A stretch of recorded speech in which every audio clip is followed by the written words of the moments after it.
Alors bonjour, chers téléspectateurs qui nous regardent à la maison. Ici Louis-Joseph en compagnie de... Olivier Saint-Don. Et aujourd'hui, on va vous parler de notre passion commune, la musique. C'est la première fois qu'on se rencontre, Denis. Oui, bien sûr, bien sûr. J'ai cru entendre qu'on avait pas mal les mêmes goûts musicaux. Est-ce qu'il paraît, tu sais, en arrivant tantôt, j'ai cru entendre que tu écoutais Higher de Creed. Un autre fan de Creed? Ben ouais, ben c'est sûr, c'est sûr. Ah Ben, c'est sûr. si, j'adore Creed. Ben c'est ici, tu sais, Hold Me No, Now. I'm 6 feet from the edge and I'm thinking... Ah si, j'en ai des frissons, j'aime tellement cette tune-là. Là. Oh ben, en l'occurrence, des frissons. Ça t'aimerait savoir pourquoi tu as des frissons quand tu écoutes une certaine musique que t'aimes. Ben, je me suis jamais vraiment intéressé à la question, mais je serais content d'en apprendre plus. Vas-y, dis-moi tout. Ok, mais check bien ça. Si, à la base, c'est une libération massive de dopamine qui est sécrétée par le système de récompense. Le système de récompense est une structure corticale de notre cerveau, puis c'est lui qui est responsable en général de libérer la dopamine.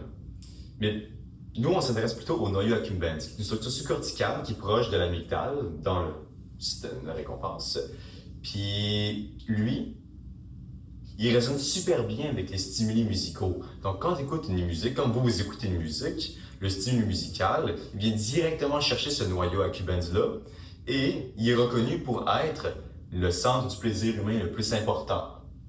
Alors, quand tu interprètes un stimuli musical, eh bien, ce noyau-là, il va libérer une grosse dose de dopamine à travers ton système de récompense, ce qui va faire que tu vas ressentir un Frisson, frisson, tu sais, cette espèce de shivers down the spine. Puis, mais ça arrive seulement quand il est bien sollicité. Si, justement, t'écoutes Creed et t'as une certaine partie d'une chanson que t'aimes vraiment, c'est ça qui va arriver. Ah, mais c'est fascinant. Mais c'est tellement loin de mon sujet de recherche, mais en même temps, toi, tu penches plus sur la neuroscience. Ouais, vraiment beaucoup plus sur la neuropsychologie, tout ça. Mais moi, je suis curieux. Toi, c'est quoi? Oui, donc c'est ça. Moi, je me suis penché beaucoup plus sur la guerre froide. Événement historique vraiment important et original, si j'ose dire, parce que c'était une guerre idéologique, économique et technique qui opposait l'URSS et les États-Unis, les deux grandes puissances de l'époque. Puis plus que c'est une guerre idéologique et non physique, il n'y avait pas d'affrontement armé.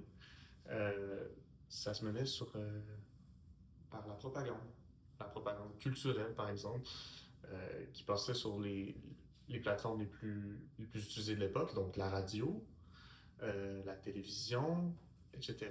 Donc j'ai analysé justement la musique qui a été produite durant cette époque-là pour voir exactement quelle était l'influence puis l'impact de la musique euh, produite par le gouvernement avait sur les populations durant la guerre froide. Ok, ben c'est bien beau tout ça, mais j'ai un peu de la misère à saisir. C'est comme très large ton sujet de recherche, fait que j'ai un peu de la misère à saisir c'est quoi le lien entre la musique et ça. Pourrais-tu me clarifier un peu plus? Ah, mais quelle belle question. Puis j'imagine que si tu n'as pas compris, le monde à la maison, vous n'avez pas compris, ou du moins la majorité. Mais dans le fond, euh, par le biais de la guerre froide, j'ai étudié la musique comme un agent de socialisation, un facteur d'unification de la population, puis aussi comme espèce de repère pour une population qui leur permet d'évaluer quelles sont les valeurs de leur nation par le biais des hymnes nationaux, par exemple, ou Hmm. des chants populaires euh, au sein d'une nation. Donc voilà. Bon, ben merci, ça clarifie beaucoup ça. Ouais, Ouais. mais ça venait avec son lot de défis, ce sujet de recherche-là, quand même, puisque ben, il n'y a pas beaucoup de documentation sur la question, étonnamment. Donc, j'ai dû me pencher sur d'autres exemples historiques, comme par exemple les champs rouges en Chine. Je ne sais pas si tu connais. Non, pas en tout. Pas raison. Ben, le Parti communiste chinois, euh, à l'époque, bon, il y a un petit bout quand même, plusieurs années, avait des campagnes culturelles importantes pour sensibiliser la population à leur parti, donc le Parti communiste chinois. Puis il y avait une série de chants, les chants rouges, qui avaient été présentés par la radio à la population qui faisait la promotion du système politique, de leur idéologie, des valeurs chinoises. Puis c'est ça, c'est des chants qui sont encore, qui ont tellement fonctionné, qui se sont tellement imprégnés dans l'esprit des gens que les personnes âgées qui ont grandi avec ces chants-là les chantent encore aujourd'hui par nostalgie de leur jeunesse. Parlant de nostalgie, peux-tu savoir pourquoi ces gens-là ressentent de la nostalgie? Ben oui, certainement. Ok, bon, ben à la base, c'est à cause des endoceltes. C'est quoi un endocète pour nous, le commun des mortels, qui ne savent pas ce que ça veut dire? Si je peux simplifier ça, c'est des aspects émotionnels d'expériences passées qui sont stockés dans notre mémoire. Donc, en d'autres mots, elles incarnent des émotions qui sont propres à chacun, puis qui sont associées à des affaires de souvenirs, tu sais, mettons des objets ou des personnes ou des lieux, tout ce que tu veux vraiment. Donc, dans le cas de ces personnes-là qui ressentent de la nostalgie à cause de ces soi-disant chants rouges, eh bien, quand ils vont écouter dans le présent le chant, eh bien, ils vont ressentir une émotion particulière. Et cette émotion particulière va résonner avec un endocepe dans leur mémoire qui est associé justement à un, je sais pas, une expérience du passé où est-ce qu'ils ont entendu ces chants-là. Mhm. Et alors, cet endocepe-là va revenir dans leur champ de pensée au moment présent et manifester une émotion qui est la nostalgie. OK. Puis pour être sûr que j'ai bien compris cette idée-là d'endocèpe, là, si je prenais un exemple, mettons, je sais pas, moi je suis dans la forêt, puis tout d'un coup, un ours arrive. Je ressens de la peur et je me mets à courir. Mhm. Et l'ours arrive pas à me suivre, mettons. Je sais qu'un ours, ça court super vite, là, mais dans le scénario que je présente, l'ours n'arrive pas à me suivre. Et je retourne dans la forêt 20 ans plus tard et que j'entends un craquement d'une branche, mettons. Puis que je ressens la même peur que j'avais ressentie avec l'ours. Ouais, Ça serait... cette peur-là va aller chercher l'endocepe qui est associé à l'ours et va revenir dans ton champ de pensée pour non seulement évoquer encore exacerber la sensation de peur, Ouais. mais Donc c'est un mécanisme de défense qui me permet d'identifier. oui, Les l'amygdale expériences est passées. aussi impliquée là-dedans, mais ouais, ça reste aux endoceptes, ouais. Ok, ah super. Ah, c'est super intéressant. Donc ça les ramène un peu à cet état de jovial de quand ils étaient enfants, quand ils chantent les chants dans le présent. C'est ça, cette nostalgie-là. Mhm. Ah, mais c'est super intéressant. Ça explique un peu pourquoi la population chinoise actuelle, ben, les générations plus jeunes, quand ils entendent ces chants-là, ils n'ont pas du tout la même réaction que les vieux qui les chantent à cœur joie dans les maisons de retraite. Ils vont les trouver vieux jeux, dépassés. Ils se reconnaissent plus dans les valeurs qui sont présentées dans ces chansons-là, dans le fond. Alors, ce phénomène sociologique peut être très facilement expliqué par des termes très simples de la sociologie, notamment l'origine sociale de ces personnes-là, le capital culturel acquis et le capital culturel hérité. Tu sais, parce que, admettons, les vieilles personnes vont grandir et vivre dans un environnement qui était très différent de ceux des jeunes, là. Donc, ils vont pas avoir les mêmes relations avec ces champs rouges-là. Ils vont pas les percevoir de la même façon. Les personnes jeunes vont percevoir ça un peu, comme tu dis, archaïque, vieillot, tandis que les anciennes, les générations plus vieilles vont trouver ça, ça va leur redonner leur vigorosité d'enfance, là, tu Ouais, sais. ouais, ouais. Ça dépend vraiment tu sais, de leur socialisation, de comment ils ont vécu ça. Ben Puis, oui, selon le milieu dans lequel on grandit, notre situation économique, si on a des moyens, si on n'a pas de moyens, on n'a pas les mêmes valeurs, on n'a pas non plus définitivement, les bien mêmes sûr. intérêts. Mhm. Puis, comme tu dis au départ, la musique est un outil de cohésion sociale tellement puissant qu'elle peut engendrer un effet du eux et du nous, une espèce d'ostracisation de groupe social. Oui, oui, oui, mais c'est super intéressant. Ça me rappelle justement mon père qui me racontait que dans sa jeunesse, il y avait deux groupes distincts à son école. Il y avait les discos et les rock.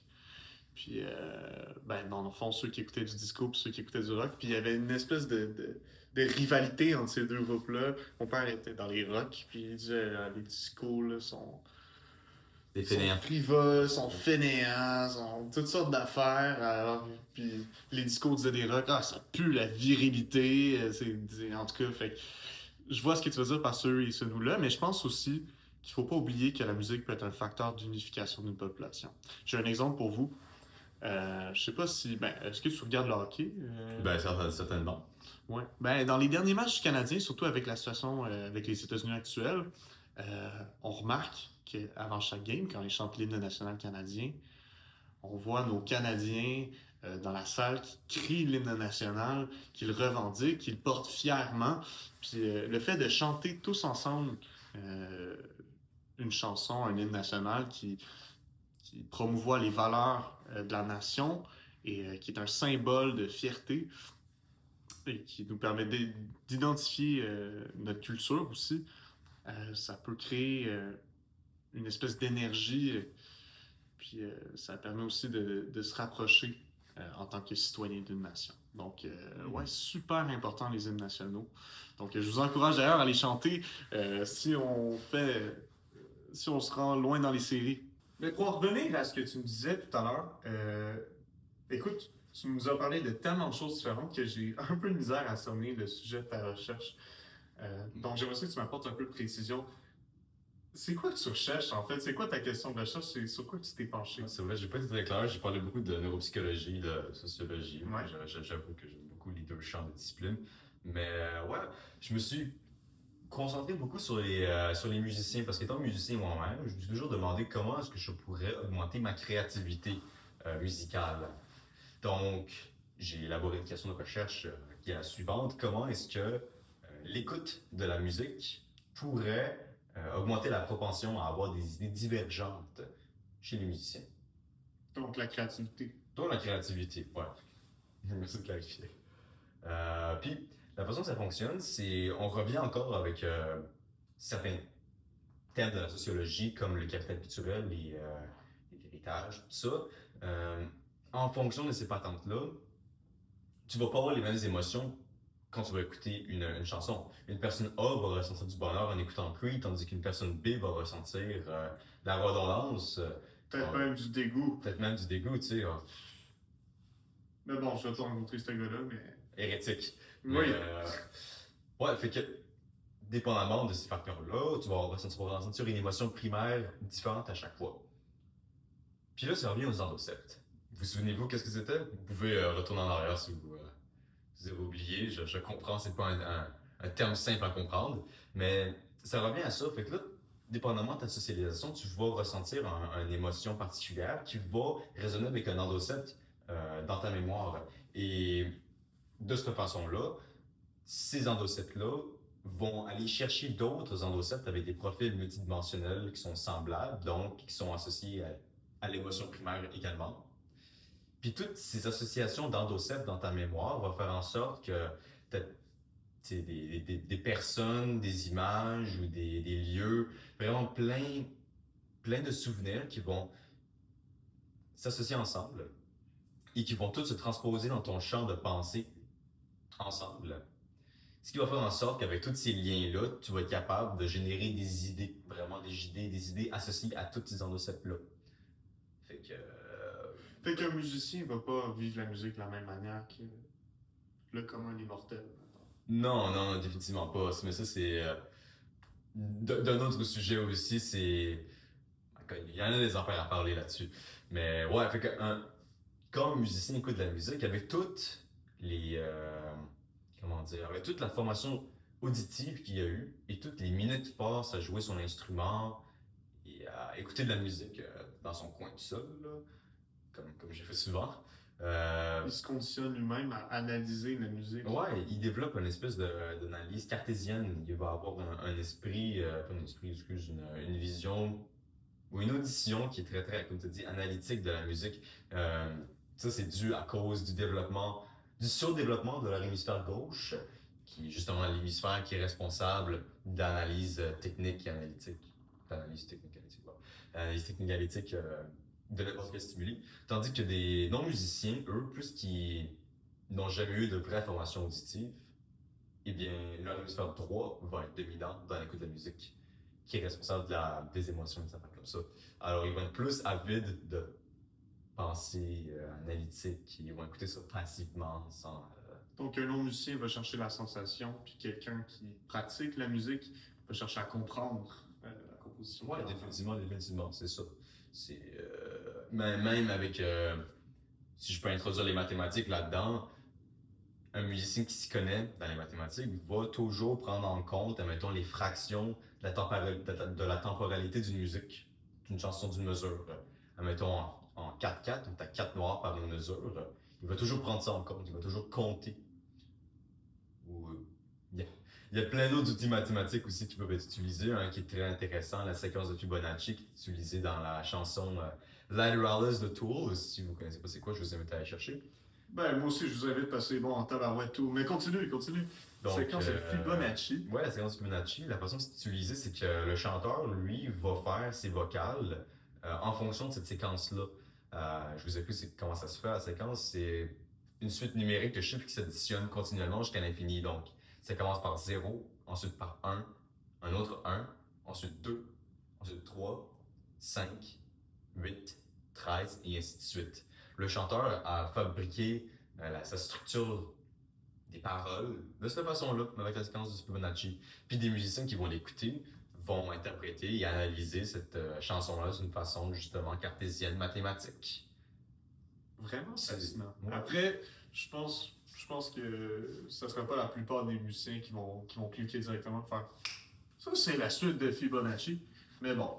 Ben bon, ouais, faut vraiment être un arraché de maths pour avoir. Pour le poigner tout de suite. Définitivement, définitivement.